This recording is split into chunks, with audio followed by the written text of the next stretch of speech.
think looking back, I think we thought cybersecurity was only hacking, and I think we thought that was all it was. It wasn't anything else. Cybersecurity was we're going to hack you, and that's it. We didn't actually know that there's multiple other avenues of it: risk, governance, all of that sort of thing. So as well, we didn't look into it deeply enough, and it's our fault at the end of the day. Hi, I'm Kyser Clark, and welcome to The Hacker's Cache, the show that decrypts the secrets of offensive security one bite at a time. Every week I invite you into the world of ethical hacking by interviewing leading offensive security practitioners. If you are a penetration tester, bug bounty hunter, red teamer, or blue teamer who wants to better understand the modern hacker mindset, whether you are new or experienced, this show is for you. Hello, welcome to The Hacker's Cache. My name is Kyser Clark. I have been in the cybersecurity field for over 6 years now, and I currently work as a full-time penetration tester, also known as an ethical hacker, and I'm here to help you grow your hacking and cybersecurity knowledge. Today, I have a very special episode because this is the first episode that has more than one guest. So we have Clint and Cy, the hackers. They have a YouTube channel as well, so if you haven't seen their YouTube channel, definitely check it out. It's a quality content. Good job on your guys' videos, and you guys are putting out good content. So definitely check them out if you haven't seen them already. So both of them have 2 years of experience, and they both work as penetration testers, and they both have a bachelor's of science in computer science. For certifications, Simon has the CPTS, the EJPT, and the ICCA. That's the INE Certified Cloud Associate. Introduce yourselves to the audience, guys, and walk through your background.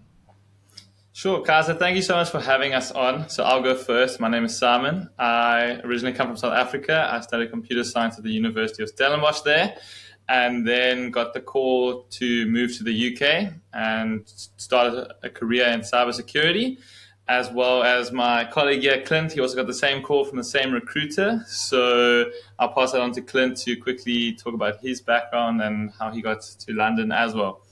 Thanks. So also Stellenbosch University, started a degree in mathematical sciences, but switched to computer science in my second year. And moved to London, started this job as a pen tester and haven't looked back. Nice. So that call that you got to move out there and become pen testers, how did that come to be? Because you guys were in software engineering prior, correct? So yes. How did you guys go? Like, why did the recruiter call you specifically? Because I feel like recruiters typically only call like other pen testers to do pen testing work. So how did that come to be? So basically, we had done a bit of work as software engineers, and we had also luckily put ourselves out there on LinkedIn, which was quite cool. I think that's how they found us. And we actually weren't hired as pen testers originally. We were hired as more like consultants for like cyber auditing. And they were just interested in our technical knowledge, not specifically cyber like pen testing skills. So we did the interviews and we flew over after passing them all. And we started our work here. And then we realized that we would like to go into pen testing a bit more. So we decided to switch over. And there was a team of pen testers in the company. And we quickly got into that and started our work there. Nice.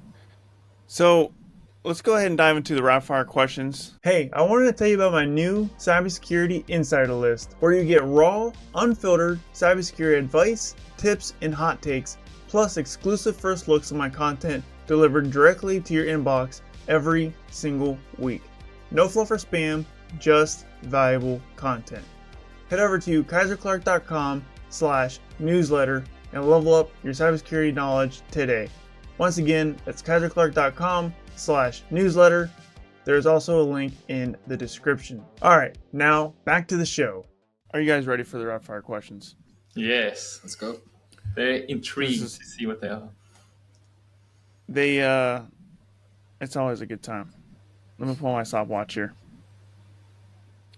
All right, so those who don't know, the audience members, Clint and Simon will have 30 seconds to answer 5 questions.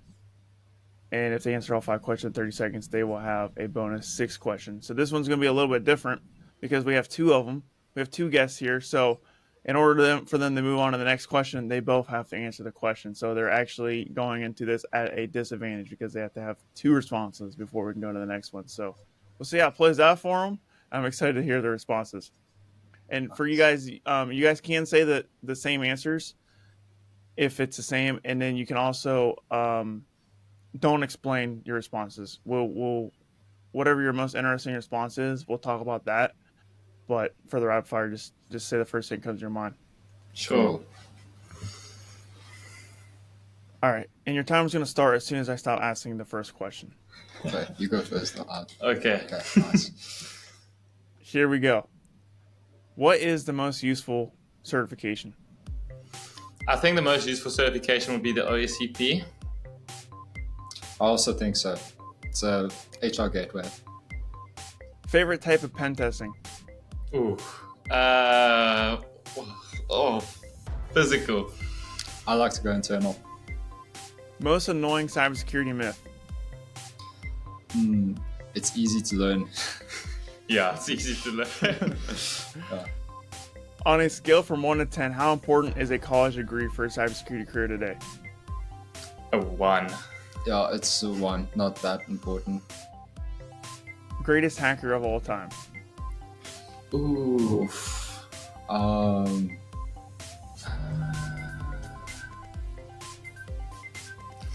Tough one. That was Chuck. Yeah, sure. I would have to say that Stuxnet guys. All those Russian guys that hacked the US and then drove around in their Audis. They were pretty. Those Russian gangs. I don't know their names though, but yeah, just how they just don't care. Yeah. There was also that Korean guy that started that marketplace. It was kind of Oh yes, Silk Road. That's also Yeah. good. But he's not really a hacker. He's more of an entrepreneur. Yeah.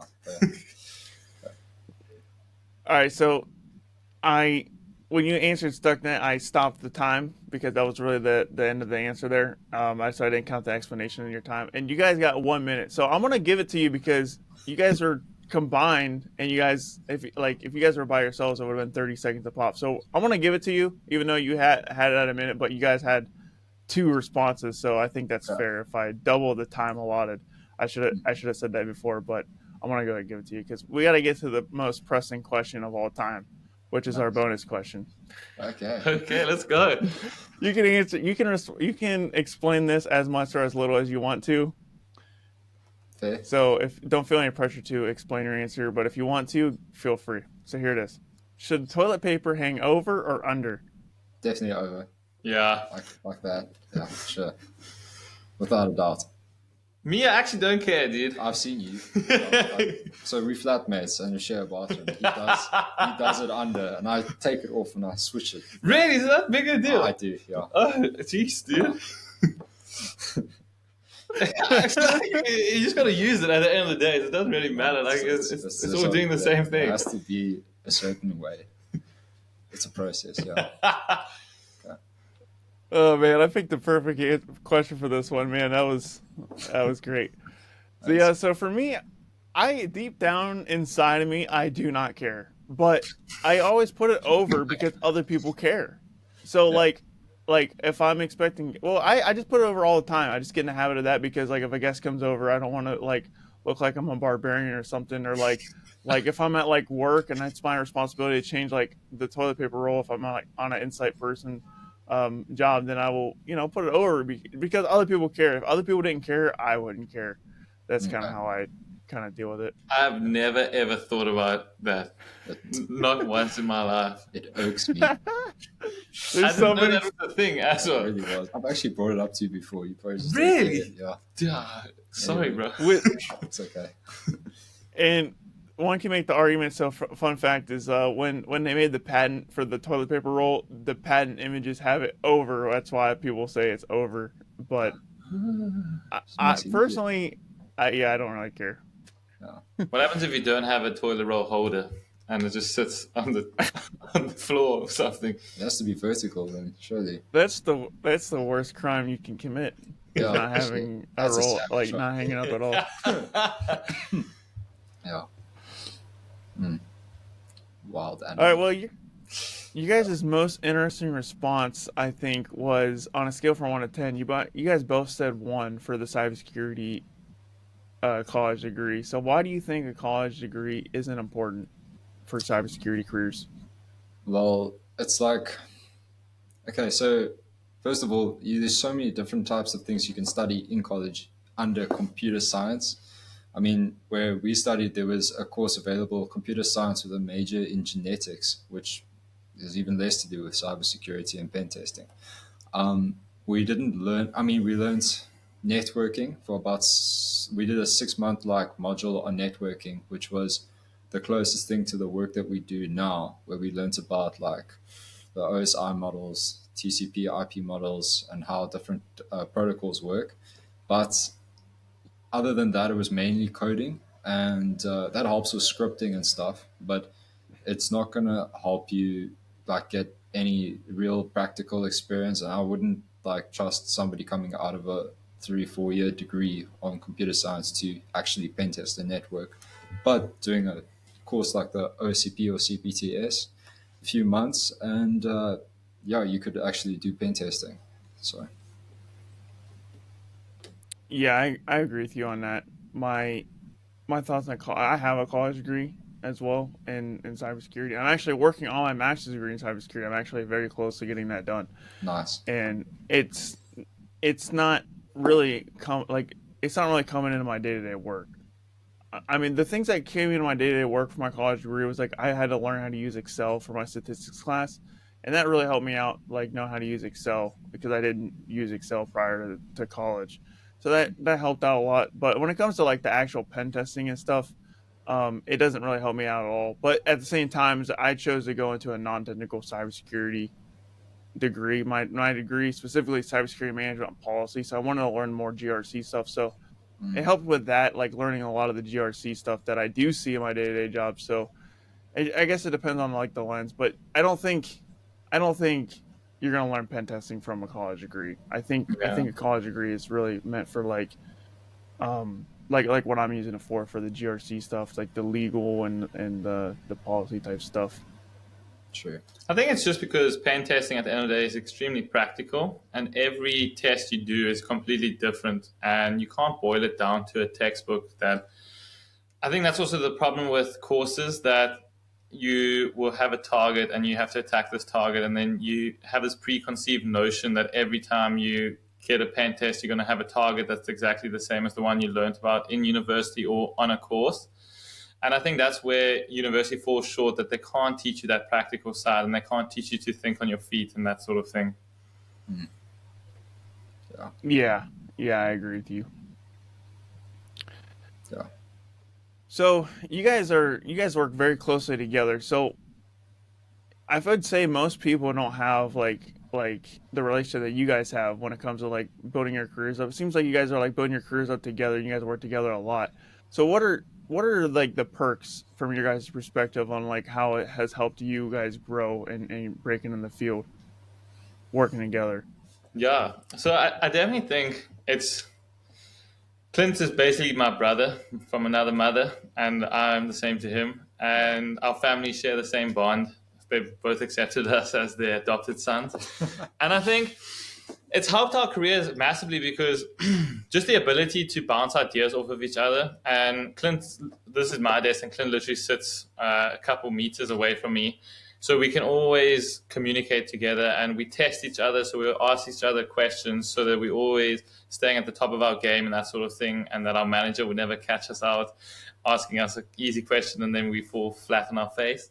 As well as we both share the same passion, so we both really enjoy business and ethical hacking and learning as a holistic approach. So we love learning, we love getting better and bettering ourselves every day, and just to share that together makes the journey that much easier. So obviously it was hard moving over here from South Africa, but there's no one else I would rather do it with. And during the hard winter months, just having our bond really helped with that and that sort of thing. I don't know if you want to add anything. Yeah, it's also cool because sometimes one of us will get good at something and then the other one will get good at something else. And then like I guess it's like when I started getting interested in photography like in the beginning of last year, and that's like helped with the channel. And Simon's been I mean, I got into cybersecurity because Simon started doing the EJPT and I started getting interested in that. And that's how I started with cybersecurity. So when I've usually run into a wall, I can ask him for advice and it's really helped. So yeah, we just work together. I guess it's awesome having support, I guess. Yeah. Yeah, it's great. Yeah, like I said, for me, I don't have someone I can bounce ideas off all the time. Like I have a lot of acquaintances, but I don't have anybody that's like really close to me to like just bounce ideas off of all the time. And when I went into the military and I had made a lot of friends, and we were all system administrators, and we all kind of went different paths, right? Like I have one friend, he became a cybersecurity analyst. I have one friend who became a cybersecurity engineer. I have multiple friends who got out of the military and became system administrators out of the military, and I have friends who are still in the military. It's like I don't have anybody that like I built a career up with. So I think that's really cool how you guys did that, and I can definitely see a lot of some advantages because there's sometimes I'm like, man, I'm on this journey alone, and it's a tough journey. Like pen testing and cybersecurity is a tough journey, and having someone there, I feel like would just make the hard times not so hard because you guys are um, you know, motivating and helping each other out all the time. So that's really Yeah. cool. You guys have done that. Thank you. Yeah. Thanks, man. Yeah. I know sometimes things do get like hectic when there's lots of work. We're still trying to do like study for certs. We're trying to do the YouTube stuff, and it gets like a lot. And then being able to go for a walk and just talk about it, and then yeah, like just get it all out, and then come back and get back to it. That helps a lot. Highly recommended, Kyser. So if you're looking for joining a triangle, just move to London and we can just work it out. You can just come with. I have to think about that one. I don't. I wasn't planning on moving to London anytime soon, but I'll get back with you on that one. Okay, I'll be waiting for the call. Oh my gosh. So yeah, so like you guys are.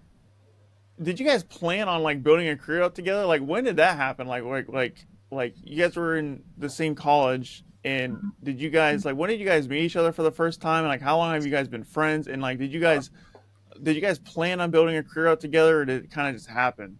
So I'll go first. Okay. So at uni there was a introductory programming course, and it was the first week of uni. So then I went there, and I didn't know anyone because it was a new town. I wasn't from that town, and then I was sitting outside the engineering block at that time. And Clint came up, and he asked me, "Is this the engineering block for the short course for programming?" Then I said yes, and then introduced ourselves, blah blah blah, and then from that day on. We've been friends ever since, and that was in 2020, just before COVID. And yeah, so from 2020 until now. And then I think the whole business idea came to fruition. So Clint has a farm outside of I Cape don't Town. have a farm. My family has His a farm. family has a farm. And I would go up to the farm a lot because obviously my family wasn't in the town where we were studying. So I would go spend weekends with Clint.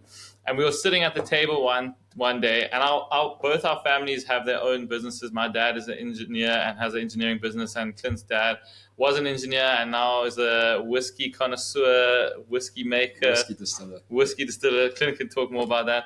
But they both work really hard, and they both instill those values into us. So Yeah.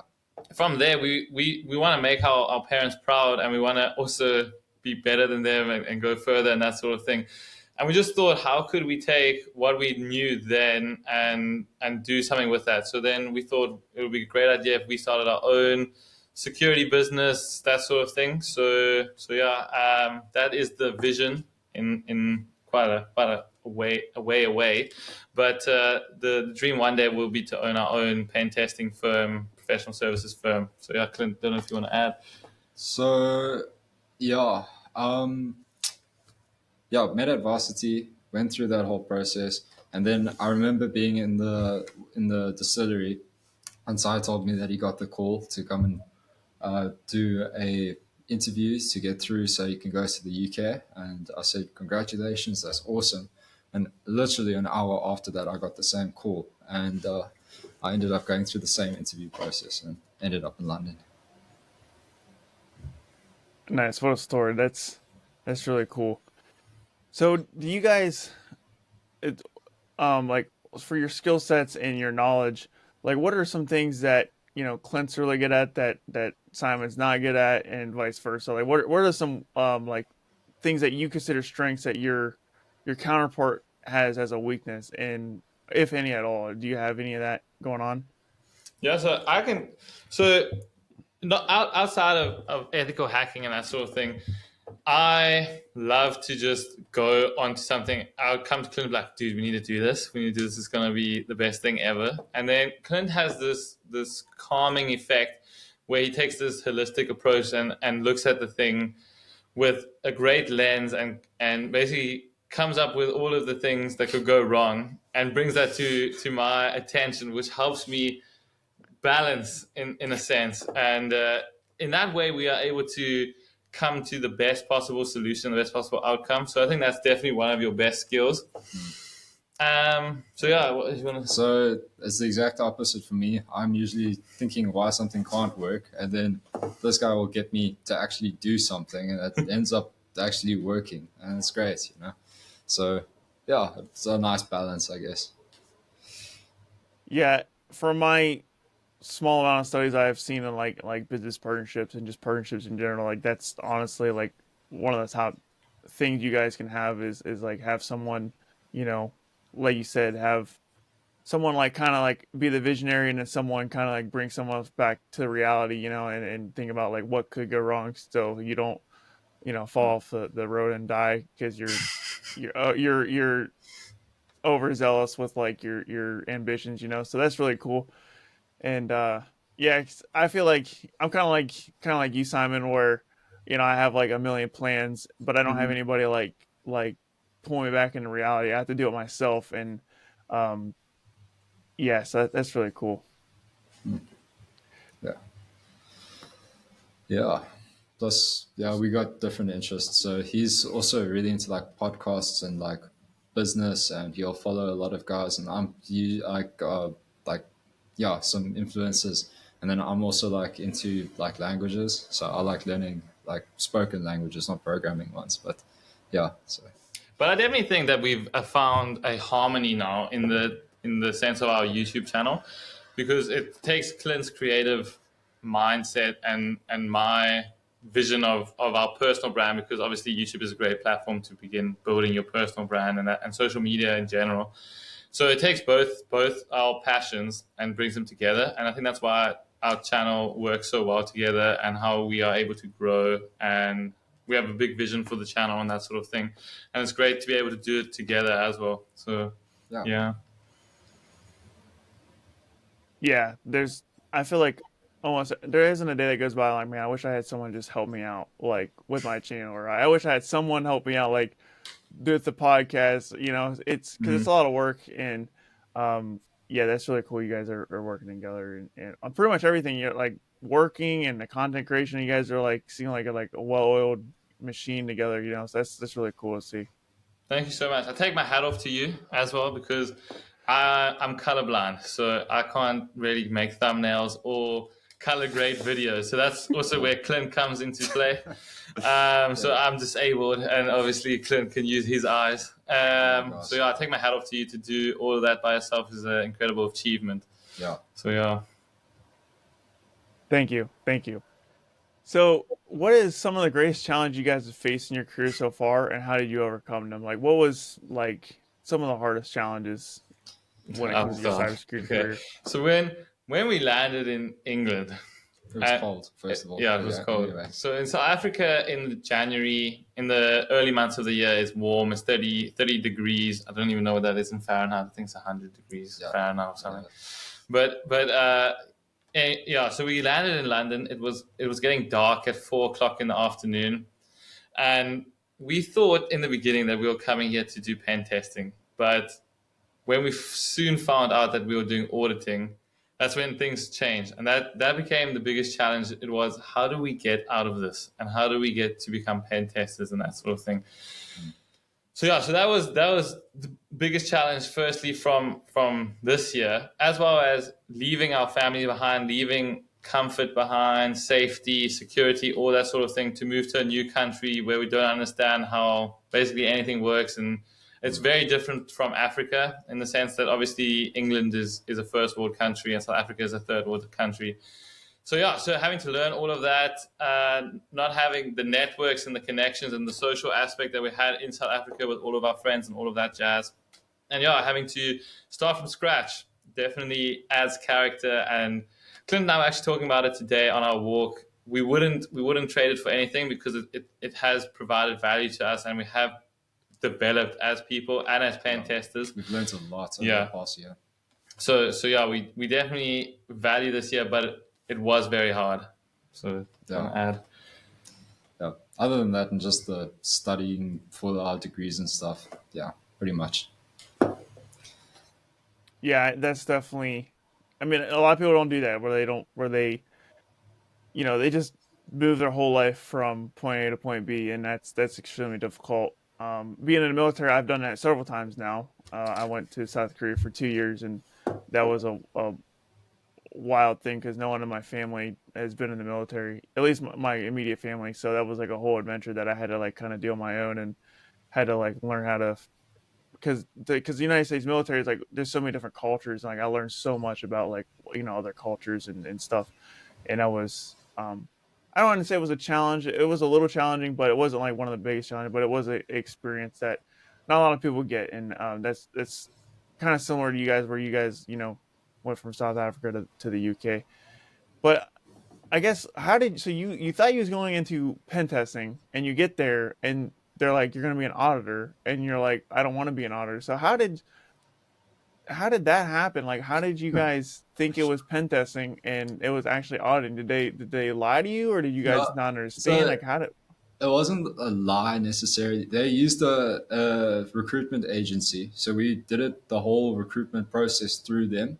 And we were given the impression that we would be doing a technical role. And I mean, like, Based on our background. yeah, as based well. on our background. And I mean, they weren't wrong. It is technical, as in it is cybersecurity, and you have to know a little bit about, like, well, obviously, you need to know a lot about the process of auditing companies based on their cyber infrastructure, which is important, but it's not practically technical, as in you're not actually interacting with systems to test their posture and stuff. So yeah, we thought it would be a bit more involved, but it ended up not being that. And I also think it comes down to our naivety and immaturity. I think looking back, I think we thought cybersecurity was only hacking, and I think we thought that was all it was. It wasn't anything else. Cybersecurity was we're going to hack you, and then that's it. We didn't actually know that there's multiple other avenues of it: risk, governance, all of that sort of thing. Yeah. So as well, we didn't look into it deeply enough, and it's our fault at the end of the day. So yeah, but it was just a lesson learned, I guess. Read the fine print. Yeah, that's a good lesson to learn. Luckily, it didn't hurt you, like, and you guys recovered. So, did you guys have to find a new company to work for, or did you guys like, was it the same company you went from like an auditing role to a pen testing It's the role? same one. So we were lucky enough to move to the penetration testing team that was in the company, and yeah, we were just lucky that that was there as an option. Yeah. And we basically went to the guy that was heading that team. We said that we would like to do more technical roles. He asked us about our background. We had to pass an interview to get in. And luckily, it worked out well. He liked what we said in the interviews, and we were able to move in. Nice. And so, you guys are pen testing consultants. Can you tell the audience like what kind of pen testing you're doing day to day, and like I guess like the full suite of what kind of pen testing you're doing, but like and then let me know like what you're doing the most often right now. So we do everything and anything. So we do physical, internal, web, network, cloud, some hardware, some mobile. But the majority of it is definitely web app tests and internal networking tests. When the physicals come along and the on-site work, it's very exciting. But they're not as frequent as the web apps and the internal infrastructure tests. So yeah. Yeah. Nice. sometimes you also get an assumed breach, which is Mm. quite interesting because you got to be a bit more stealthy. Oh yeah, red Yeah. teaming as well. We do a lot of. Sometimes we do DFIR as well, so incident Uh, response. So we get a lot of exposure, which is really great, especially so early on in our careers. Just trying to get as much experience as possible and learning as much as possible.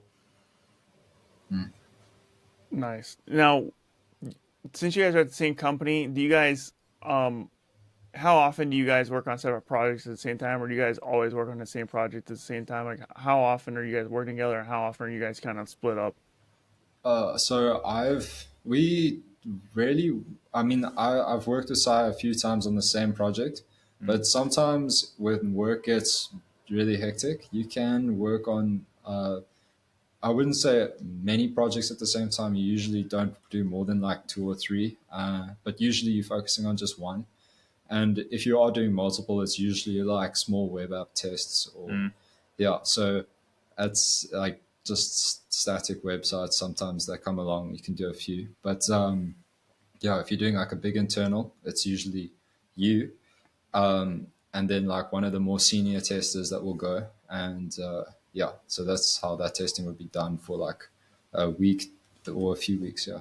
Yeah, there's always a senior. So Clint and I are more intermediate, junior now. So there's generally a senior and a manager on each job. So if it's a big test, we'll work on it together. But otherwise, it's normally myself, a senior, and a manager running a test, and vice versa for Clint as well. Nice. Yeah, it's I feel like it's pretty common where yeah, you'll have like a senior or like a team lead kind of overseeing all the projects at once. Mm. And yeah, I'm at that same level with you guys. Like I'm like that mid level pen tester right now. So what are you guys doing to? I'm assuming you guys are trying to like level up your pen testing game to maybe become a senior pen tester. And if that's the case, what are you guys doing to try to elevate your careers? Like, is it certifications? Is it just more hands-on experience in the field? Like, what's really like the thing that moves the needle the most for in your opinion, from going up from a pen tester to a senior pen tester? Yeah, so I definitely think in the marketplace as a whole, it's certifications. So for instance, I'm trying to get the OSCP. The company is trying to sponsor it. So when that comes through, I will do the learning for that. We've got a business trial now, so I've just done a week's worth of that. It's pretty much the same as the CPTS, just with videos as well as the text-based course content. So that next year, I'm looking at trying to do the CRTO. I think it is by 0 Point Security or Altered Security. I don't know exactly, but yeah, definitely certifications. I think is the number one way to get a promotion. Or if you're looking to move jobs, it's the best way to be able to get spotted by recruiters or other forms of job applications and that sort of thing. And then yeah, it's definitely the more you know, the better. So immersing yourself in as many tests as possible. So internal web, hardware, mobile, physical, red teamy stuff helps a lot. So yeah, because at the end of the day, if you want to get a new job, you're gonna have to pass an interview. So by knowing as much as possible, you increase your attack surface for the questions they're going to ask, and it helps you land the job. So yeah, I don't know if you want to add on to that, Clint. Yeah, so I'm busy just doing my CPTS because I'd like to get that under my belt, and also just studying basically on every work project that comes along. You're learning something new. It's a different type of testing. Your guys that you're working with, your seniors are smarter than you, so ask questions, and yeah, that's awesome. And yourself, Kaza, you have incredible amounts of certifications. What are your tips? I think certifications are a top way because certifications are very relevant. But I think also on top of that, like if you're trying to promote within the same company, I think one of the biggest things you got to do is you got to deliver value to your clients. Like you got to Mhm. have your clients, give good feedback, and you have to have good communications with your clients because if your clients are complaining to your management saying, "Hey, you're that pen tester, like what's this guy doing? Like he's an idiot or like he's rude or whatever it is." You can't have that kind of. You got to have good customer service from my point of view, Mm, at least in my company. And then another thing is like you want to make sure that your reports are quality, and you want to make sure that your reports are turned in on time every time.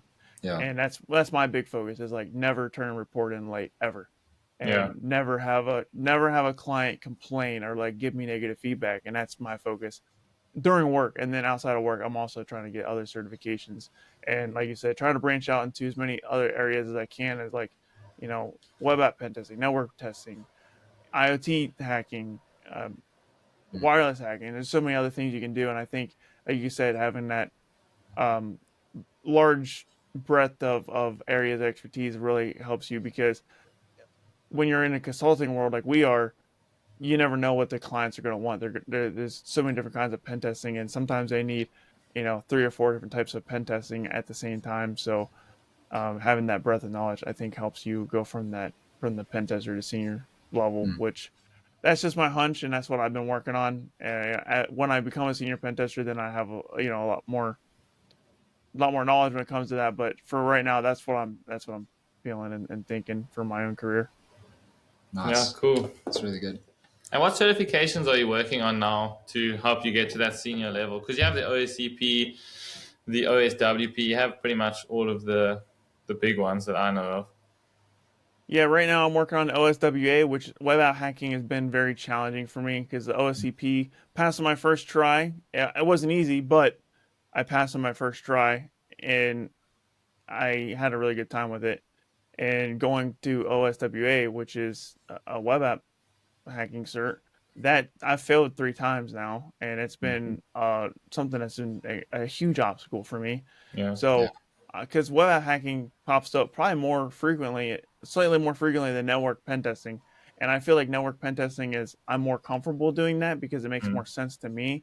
But I'm trying to make sure like I know how to do the web app hacking stuff because it pops up, Yeah. as frequently as networking or maybe even more, and that's why I'm focusing on that. And yeah, it's just been really really challenging trying to get the web app, the OSWA. It's equivalent in level, like it's a 200 level certification as like OSCP, but it's like a completely different realm of expertise that's been challenging for me. Yeah, well, I wish you luck and hope you pass. Yeah. Thank you. Sure. All right, so unfortunately we're running out of time. It's been a great episode, but we are running out of time. So let's go ahead and do the final question. So the final question is, do you have any additional cybersecurity hot takes or hidden wisdom you'd like to share?